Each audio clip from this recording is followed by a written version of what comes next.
We have a shocking New York Knicks trade update, as it has just been confirmed that the New York Knicks will be making a trade during this month as they decide to fill out their roster, while we also have an update that nobody saw coming regarding to trades that fans are heated about, and we're going to go over all of this. There's a lot to discuss on the Knicks right now as things are getting crazy in this training camp preseason part of the year, where the Knicks, they want to add more players to their roster. It's going to have to lead to the trade happening.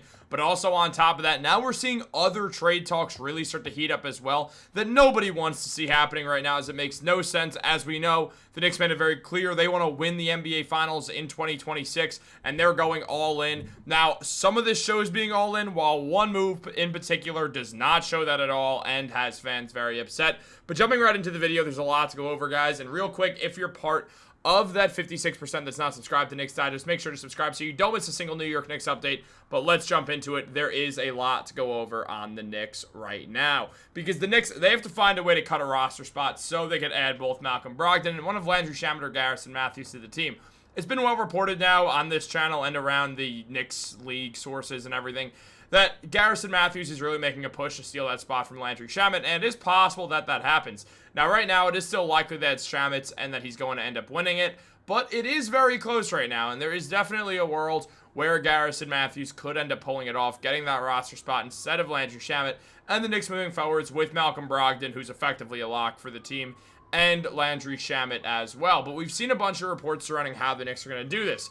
They have to trade one of their players, and it's going to be one of their young players away. The two who have come up the most are Pacome Dadier and Tyler Kolek, both of which give you different options, as if you trade Pacome Dadier, you lose some much-needed depth at a wing spot, but you can, around March, add someone on that prorated veteran minimum salary, the way that the Knicks added PJ Tucker last year, to the team in that time. Meanwhile, if you trade Tyler Kolek, you can't add him because he makes $700,000 less, so the Knicks wouldn't be able to cut enough money for that prorated salary to take over, meaning as you hear those sirens outside, emergency, the Knicks would only have 14 players for the whole season.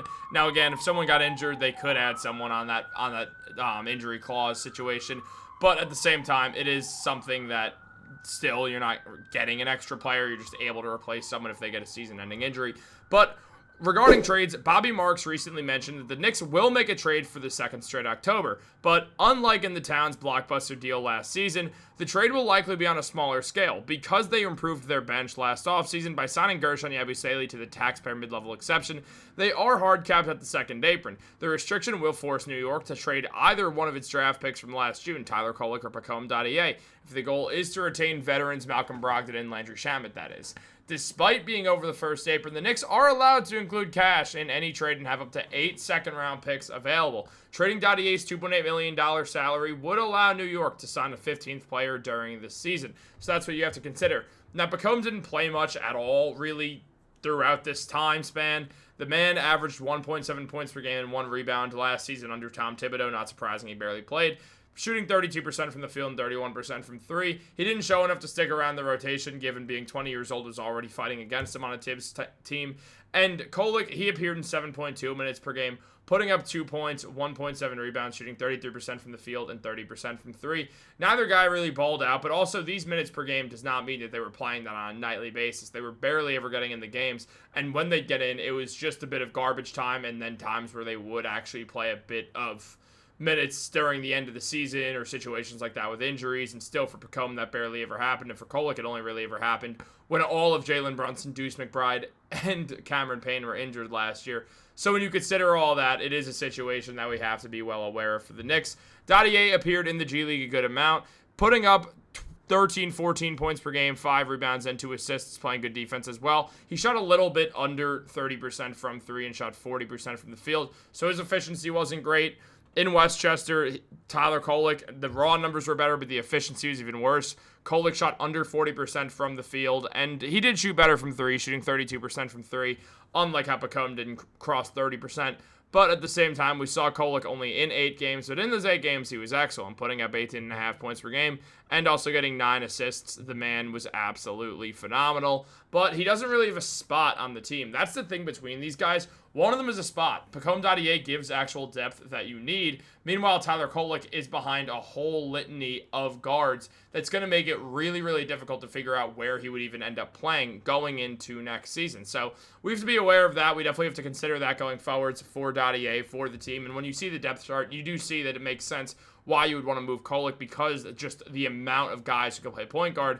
Meanwhile, the Knicks, outside of OG Anunoby, Mikal Bridges, and Josh Hart, the only other guys who can play that small forward position really are Landry Shamet and Dadier, or Garrison Matthews and Dadier. And then during the regular season, you have Tosan Awoma to help, and Kevin McCullough Jr. as well, but that's for the regular season. So it's going to be interesting to see exactly what the Knicks are going to be doing going forwards. But at the same time, we do have something else to go over that Knicks fans are absolutely heated about. As Bobby Marks mentioned this, one player to watch is Mitchell Robinson. He has been extension eligible since July, and without a new contract, will be an unrestricted free agent next summer.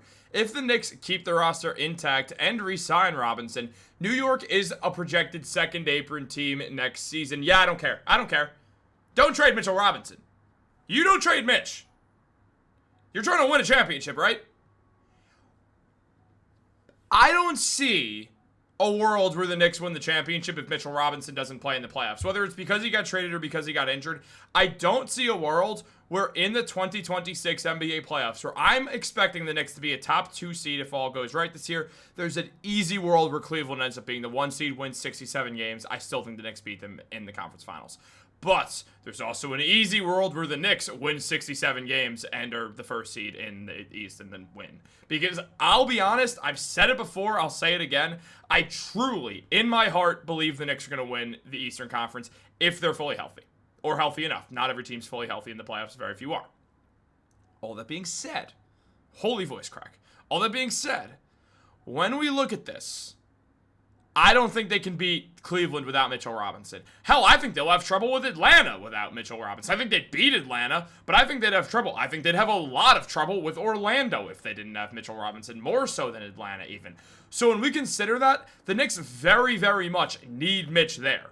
Whether it's an injury or a trade. I mean, look, if you trade him for Walker Kessler, I understand the vision. I do. It's not lost on me. But also, you got to figure out where some of that extra money goes, because that trade doesn't even line up, and I don't think the Jazz would ever do that in any scenario. So it's not even like that's at the top of the leaderboard right now. It's something that we could see happen.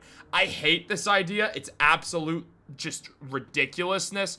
When we look at the Knicks cap table right now, we see going into next year, they're already only going to be $2 million away from the first apron. They're going to be a first apron team. It's whatever. But then cap space wise for the second apron, they'll be $15 million out with around 9 to 10 guys on the roster. Now, you could add guys for cheap. For instance, the rookie you don't trade out of Pacome or Tyler Kolek. You add Kevin McCullough. You still have Ariel Hukporti, who's under contract. You could add Tosan Awoma to a full-term contract, which you want to do. You have Mohamed Diawara as well, who's going to be on a really cheap deal also. So you will have some guys on cheaper deals. It's why this year is so pivotal for the Knicks to go out there and win the championship. Now, if they don't use the mid-level exception next year, if they don't use their mid-level exception, they can go into the second apron. The Knicks are just biding their time before they go into the second apron. That's the truth of the matter. They're going to go into it next year anyway, so just pay Mitchell Robinson. You don't want to be in the second apron for long, but if you're trying to win championships, especially if you're the defending champs, do what you got to do. Just go out there and try to repeat. Holy cannoli, I'm talking about the Knicks repeating NBA championships. What kind of world is this? I feel like it's just not even real life. But Mitch, he appeared in 17, voice crack again, in 17 games in the 2024-25 season. If you can't tell, I'm losing my voice. I haven't for a while. I've had this long cold that's lingering like crazy. But Mitch had 6 rebounds, 5 points, and 1 block per game in the regular season. Also grabbed 3.1 offensive rebounds in his only 17 minutes of action. Meanwhile, we head to the playoffs, put up 5 points, 7.1 rebounds, 1 steal. Apply for Digest Media jobs down below, with 3.7 offensive rebounds per game. And also appeared in 20.6 minutes per game, including his only 2 starts or only 4 starts on the year. So when we consider that, Mitch is too valuable for the Knicks to lose. We all know that. When you see Mitchell Robinson play, you see the X factor that he is for this team and has been for the better part, or not the better part, for this entire decade. So when we understand that, Mitchell Robinson needs to stay on the team. I understand he's not on a contract extension. The Knicks are focused on winning the championship. And because Leon Rose didn't draft Mitchell Robinson, I imagine they're going to be very careful about how much they're willing to pay an injury-prone center over the course of the next couple of years. So it's going to come down to what happens this season. The Knicks don't want to extend Mitch and then he instantly gets hurt. They want Mitch to prove that he can stay healthy for a year for a contract extension. That is why anything to do with trades, yes, I imagine the Knicks are open to trading Mitchell Robinson, but I imagine it would be an insane price where they're also getting back some top-notch rim protection as well. But guys, what do you think? Obviously, I don't want Mitch going. I've said before, he's my favorite player on the team. And I do think it should be Tyler Kolek. It just makes sense. But guys, let me know what you think in the comments down below. Like this video, subscribe, turn on post notifications. Quick message about if you're applying to jobs from this link down below. We do have openings for the Brooklyn Nets spot, and diehard Knicks fan, live right near MSG. I probably will be on the Nets channel. You'll probably see me around there. I cover a lot of the New York teams.